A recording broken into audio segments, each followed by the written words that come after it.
ติกรีสอร์ทเชียงใหม่เดินทางสะดวกใกล้สนามบินดื่มด่ำไปกับการตกแต่งสไตล์ไทยโมเดิร์นประดับด้วยต้นไผ่อันเป็นเอกลักษณ์ที่ไม่เหมือนใครผ่อนคลายกับสระว่ายน้ำกลางแจ้งแพ็กเกจบัตรกำนันห้องพักแบบซูพิเรียร์2 วัน 1 คืนพร้อมอาหารเช้าสำหรับ2 ท่านจากราคาปกติ 3,500 บาทเราให้คุณจ่ายเพียง 1,490 บาทเท่านั้นเลือกวันเข้าพักได้ยาวจนถึง 31 ตุลาคม 2562 รีบโทรมาเลย 02-100-7066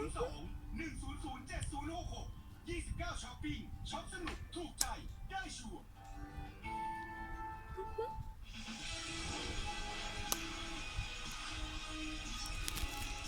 ใช่ไหมปะใช่ไหมก็หนูปะใช่ไหม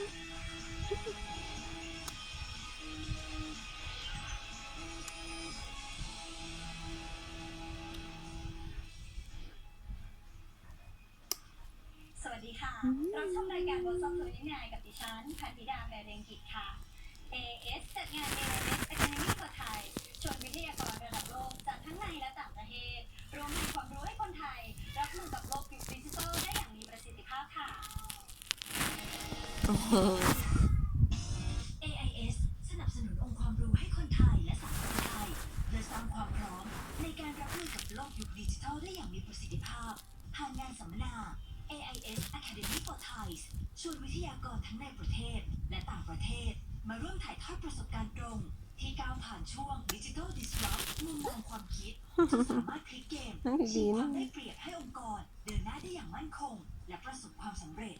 งานนี้ได้คุณปัทมาจันทรักษ์รองประธานด้านการขยายธุรกิจในกลุ่มประเทศอินโดจีนและกรรมการผู้จัดการใหญ่บริษัท IBM ได้มาแลกเปลี่ยนแนวคิดในหัวข้อความท้าทายด้านเทคโนโลยีต่อ Digital Disruption และยังได้มิสเตอร์มิชโล Co-founder Executive และผู้ร่วมก่อตั้ง Netflix ที่มาร่วมพูดคุยถึงหัวใจของการดำเนินธุรกิจทางกลางการแข่งขันบนโลกยุคดิจิทัลที่ทำให้ Netflix สามารถครองใจกลุ่มผู้ชมทั่วโลกได้อย่างรวดเร็ว AS เชื่อมั่นว่าการยกระดับความรู้ของคนไทยเนี่ยในเรื่องของ Digital Transformation เนี่ยเป็นเรื่องที่สำคัญการที่ภาคเอกชนลุกขึ้นมาช่วยในการยกระดับความรู้ของประเทศเนี่ยจึงเป็นหน้าที่หนึ่งในฐานะสำคัญของความเป็นไทยและการคิดเหนือที่ AS มุ่งเน้นว่าเรายึดตรงนี้เป็นภารกิจสำคัญค่ะภายในงานยังได้คุณชนิดชันชัยนรงค์รองกรรมการผู้จัดการใหญ่อาวุโสกลุ่มบริษัทเซ็นทรัลกรุ๊ปผู้ช่วยศาสตราจารย์ดรณัฐพล นิมมานพัชรินทร์ผู้อำนวยการสำนักงานส่งเสริมเศรษฐกิจดิจิทัลหรือดีพาและคุณมารุตชุ่มขุนทศ CEO and Founder Class Cafe มาร่วมเสวนาในหัวข้อเดินธุรกิจอย่างไรเมื่อโลกไร้พรมแดนเสริมสร้างองค์ความรู้พร้อมแลกเปลี่ยนทัศนะในการดำเนินธุรกิจในโลกดิจิทัลยุคใหม่อีกด้วยค่ะ